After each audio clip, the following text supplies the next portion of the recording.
afternoon. I'm Greig. I'm a second-generation family farmer, about 2.5 miles from this classroom. I have to tell you, I'm more accustomed to being on that side of the stable than I am on this side of the stable. I've been farming for a lifetime, and my father before me. And the only thing I can tell you about agriculture that I know is that the only constant is change. If you look at the Hudson Valley, at the turn of the 19th century, every inch of the valley was farmed. It was not wooded. It was. If you fly over in the wintertime, you can see the stone walls to the top of every hillside. They say if you look at the Hudson Valley artists' renditions of the Dutchess County in 1900, it was entirely open. It was about 2% woods. And now we're about 70% forested in Dutchess County, and more cropland is going under forest now than ever before. I'm going to say nature takes it all back. You know, we clear a spot, we farm a spot. Farming is about the use of sunlight, as soon as you're not cutting back the hedgerow, it creeps into the field, and the field is gone. So change is the only constant. The other thing I've learned about farming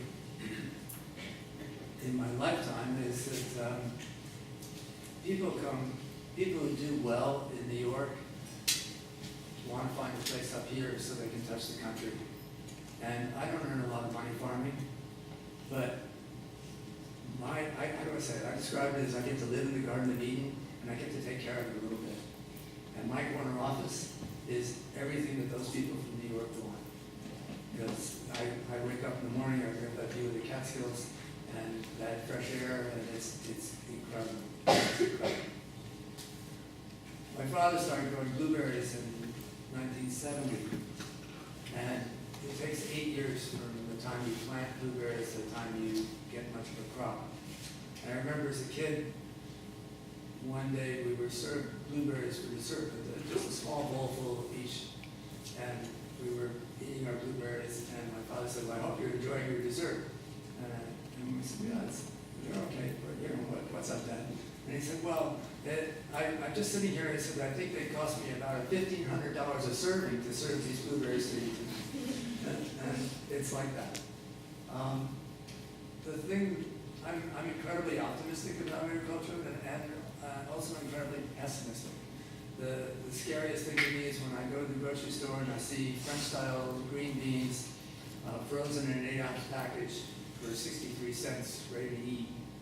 That just scares me to death, because it says to me that you've got a crop that's entirely harvested mechanically and entirely farmed mechanically, and that you can't afford to touch that crop at all by hand, because no matter what you do, it's going to be a loss, because it's not worth anything, because the value you're taking out of it by mechanical hand.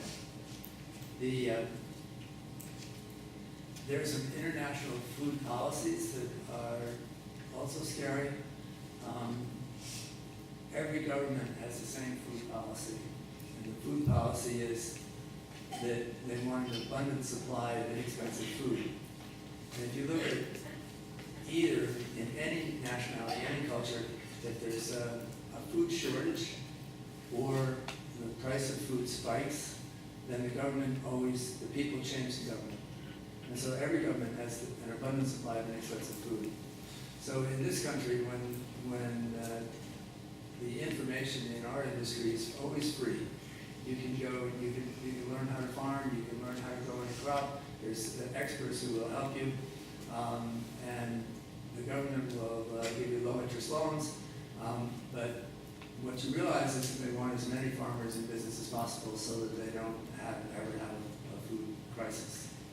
The thing that's scary about this is that as soon as you get out of agriculture, if you create a product, you can determine the price somewhat, and it has a market potential.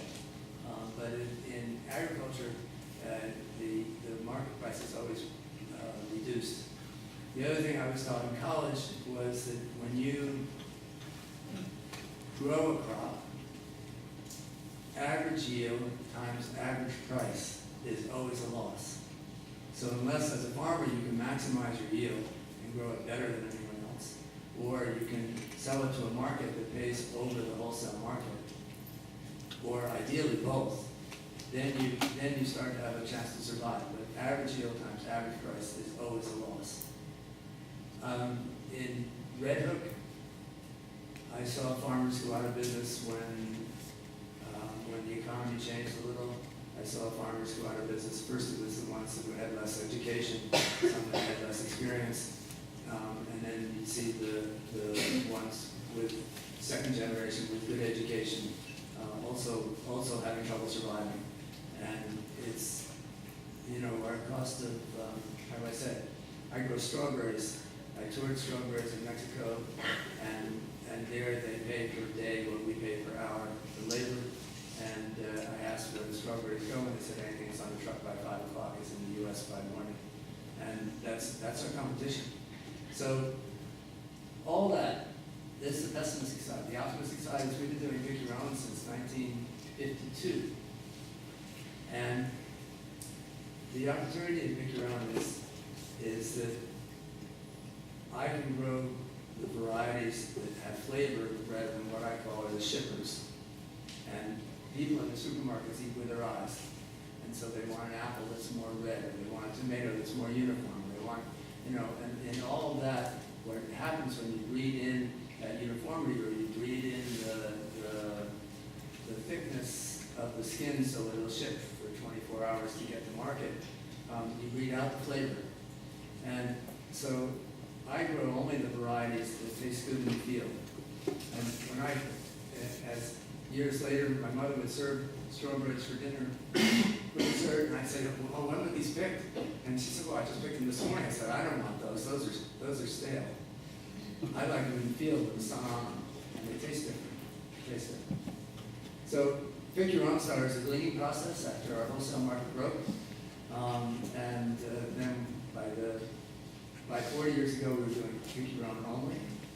And now I still do about 100 acres of Pick Your Own for small fruits. And we have people who come from as far away as New Jersey and Connecticut and Metropolitan New York up here, and many of the locals.